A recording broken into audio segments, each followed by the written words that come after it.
You had to wait longer than you expected. It happened that the Exco today lasted a bit longer than we anticipated. And let me, from the onset, drop what may become the headline for today. The Exco has been dissolved. And so I'm the immediate past commissioner for information. No, why should I be joking with that kind of thing? The Exco has been dissolved. All commissioners are to hand over to their permanent secretaries with immediate effect. All special advisors are also to hand over to the person who is next to them, including the chief strategist of the government, and of course including the chief of staff, the SSG, and the senior political advisor. The governor, before announcing the dissolution of the Exco, thanked all members of his government for their contribution, both those who have been there in the past 6 years and those who joined the train 2 years ago. He acknowledged the fact that they have made their contribution to the development of our state, and that in the next 2 years there is still so much activity to be carried out by his administration. And that in doing so, he will now have to also see how some other debtors and possibly some of the persons who have been in the train will also be brought in to strengthen governance and to ensure that his desire to build a much more stronger debtor is realized. The governor is very mindful of the fact that debtors expect him to continue to perform up to the last day of May 28, 2023. And as such, he has thanked everybody who have contributed thus far to the very modest achievements that have been recorded by his administration. But prior to the dissolution of the Exco, a number of approvals were made by the Exco, i.e., the Exco approved the dismissal of one Bernard Onomovo. He was one of those that were responsible for the inclusion of some names into the payroll illegally. About 2 years ago, sometime in 2018, he was one of those advised to resign after an investigation was carried out. But he petitioned the Exco, sent a petition to the governor, which was forwarded to the Exco, challenging that decision, arguing at that time that he was not guilty. So a further investigation was carried out, and at the end of it all, he admitted that he was culpable. And so rather than now having him to resign, as what happened to his colleagues, because he has wasted both the time of the Exco, he has been earning salaries in the last 2 years wrongly, the Exco have, in his own case, dismissed him from the civil service, rather than being asked to resign.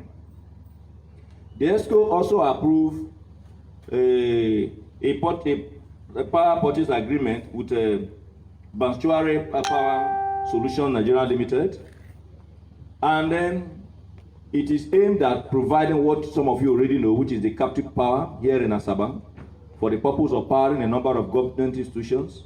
And today it was also approved that it has been found out that a number of the over 5 kilowatts power that will be generated by this captive power may not be taken over. We will now have to come together for the purpose of deciding how that can be disposed of, either through the BEDC or a way of ensuring that it's also made available to some persons that can pay the price for that particular power. In addition to that, Exco also approved the construction and upgrade of facilities at the 3 newly established universities, i.e. the University of Delta Arbor, the Osadebe University, Asaba, and then of course the University of Science and Technology, Ozoro. It is believed that these institutions, for them to take off and take off very smoothly, that the government will have to upgrade a number of facilities that are in existence in these institutions that have existed long before now. To ensure that the economy is boosted, the Exco has also approved the participation of the state in the CBN Oil Palm Development Initiative. That initiative, by the time we take full advantage of it, will in the first tranche enable us access over 7 billion naira to be made available to farmers who will be involved in the growing of oil palm And for us to do that and take full advantage, a cooperative society has been registered that will, of course, bring together these farmers, all with the purpose of ensuring that this loan is assessed, and at the end of the day, the repayment process is not that cumbersome, or for individuals not to want to pay back. Exco, before being dissolved today too, also approved the construction of a Rotor Street and other adjoining streets in Okbe. Of course, it's in Osubi, but in Okbe local government area. And then the ESCO also approved the establishment of 3 new secondary schools and then a particular primary school. The secondary school are Otoyede in Isoko North, Focados in Burutu, and then Ofobene Secondary School in Bomadi. These are some of the secondary schools that have been approved. Then, of course, another Oduba Primary School in Ibuzo, that's in Oshimili North. Those were some of the decisions reached today at today's ESCO.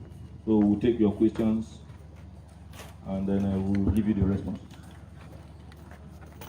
Oh.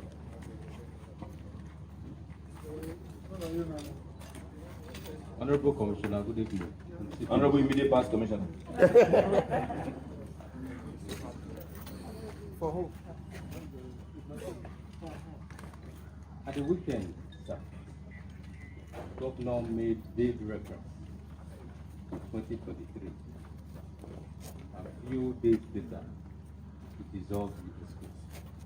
Could this be another deft political move, as usual by the government, to ensure a successor of the state?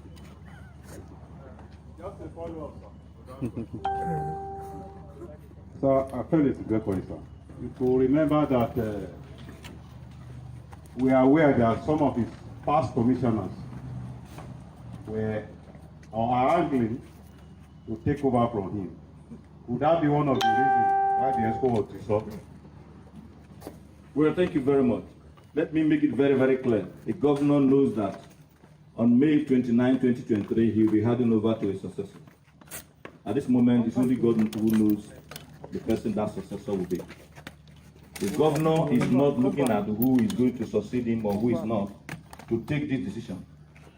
I told you at the beginning of this briefing that the governor thanked members of the ESCO for their contribution. The governor also believed that there are other Deltans, in addition to even those of us who are in the ESCO, who can equally contribute and do so very effectively to achieve the stronger Delta agenda. For some, in some states, you do know that even after 1 year, they dissolve the ESCO.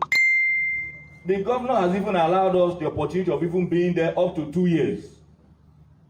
And I do know that some of you have even long before now asked that when will the governor reconstitute his cabinet. So if he's doing it now, he's also yielding to those calls coming from some of you who felt that there is the need to also inject new blood in the administration in his administration. And so what he has done is to inject that new blood to ensure that nothing derails the stronger Delta agenda. With reference to the issues you raised as per the governor's comments on last Saturday, the governor did not say he is going to pick his successor. The governor is only advising Deltans that the way the train is moving, which has brought about a lot of dividends of democracy, that it will be in the best interest of Deltans for that train not to be truncated. And that the best way for that train not to be truncated is for us as Deltans to begin to look in the direction of having individuals who will have the unity of Delta as a state in mind, who will also have the development of Delta in mind. The governor never told anybody that he is the one who is going to pick, who is going to succeed him. But he is, as a leader, cautioning his people not to be swayed by fake promises of those who will come and tell you that they are going to put air condition on the streets or marry wife for everybody that has graduated from the university. That promises are being made because individuals want to attain power. But as you are examining the promises, you must have at the back of your mind the unity of our state, the progressive nature of the state that as we have it today, and of course, the very peaceful coexistence of the people of Delta.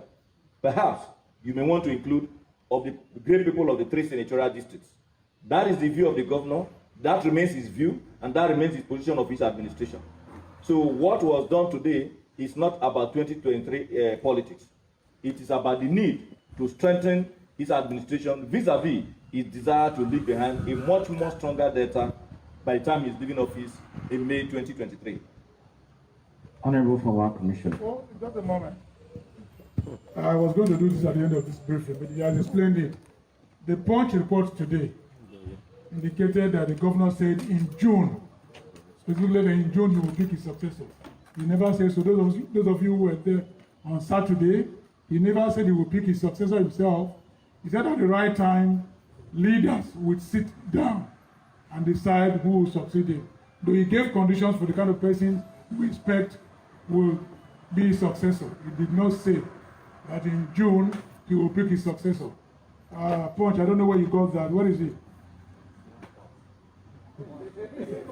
It's somewhere. It's somewhere. It's all right. So for the avoidance of that, that is the way it is. Thank you very much. Honorable former Commissioners. My CPS. Immediate part. Maybe after some weeks, I use the word former. All right. Immediate part. That one is closer. Yes, sir. Yes, sir.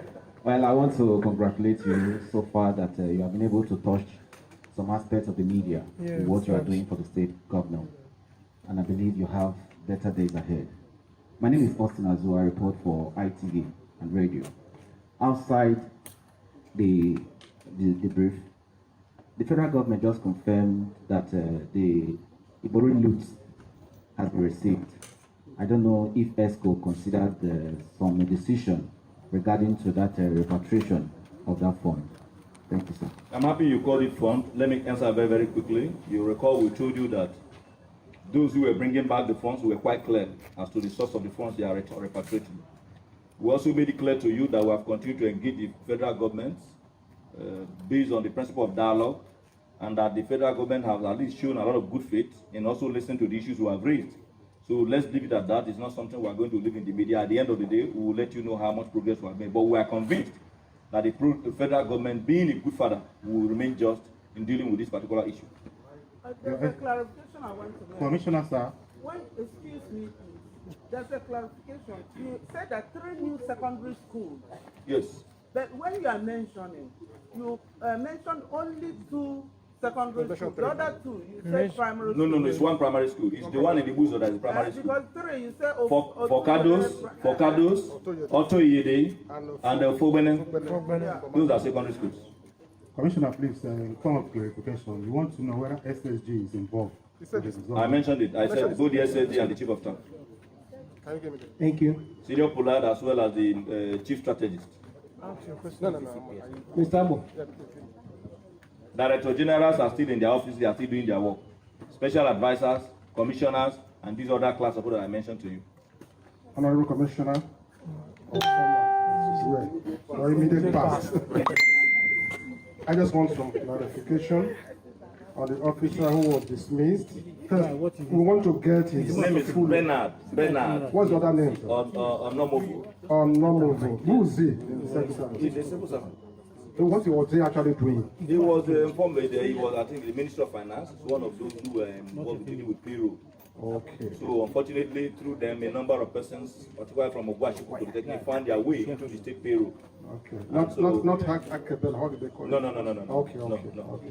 The state government, is it refunding some money to the state government? I said we have dismissed him, so you know what that means. Which means he can't progress to begin to talk about pension. Any other? I'm sure the dismissal done by the phone and no question. The dissolution done by the phone.